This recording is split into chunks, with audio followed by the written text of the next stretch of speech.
जय जगन्नाथ। नमस्कार दर्शक बंधु, प्रेरणा को आपण मानक अनेक अनेक स्वागत।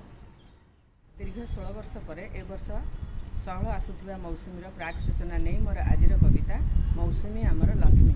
कविताटी शेष पर्यटन शुणे, भल लगे लाइक और कमेंट निश्चय करेंगे। कविताटी यहीपरी मौसुमी आसूची सहल ए वर्ष संगते बरसा राणी प्राक मौसुमीर बरसारे खुशी आमरी माँ धरणी। तार आगमन भारी शुभ लग्न खेले आनंद लहरी। आसंता सप्ताहे ओडिशा छुईब प्रस्तुति गलाणी सरी। बैशाखी चाहिए धरी अर्घ्य थाली बरसा बंधन पाई हाल्का वज्र आउ चपला मिसिकी रोषणी करती रही।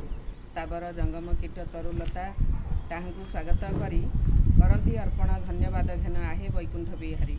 6 ऋतु आम 6टी भौणी विराजती धरा पृष्ठे भिन्न भिन्न तांक दायित्व तुलांती हस फुटे आम पृष्ठे। ए वर्ष प्रकृति माँ ममतार कोप भूली जाइअछि। बसंत आ ग्रीष्म भलरे कटिला जगिला काल बैशाखी। निदाघ दारुण कोपरू उद्धार एसन जीव जगत। अग्निवर्षा अंशुघात नाही ग्रीष्म वर्षा बसिछन्ति मित। ढाळंती आशीष आम कलाईश तांकरी सृष्टिर हिते निर्देशरे तांक सबु आतजात होइथांती एमरते।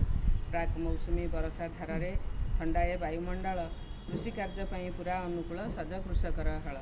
मौसुमीटी आम माँ लक्ष्मी सते जोगाए खाद्य भारते ताहारी परसे सुनार फसल भरी जाए आम खेते।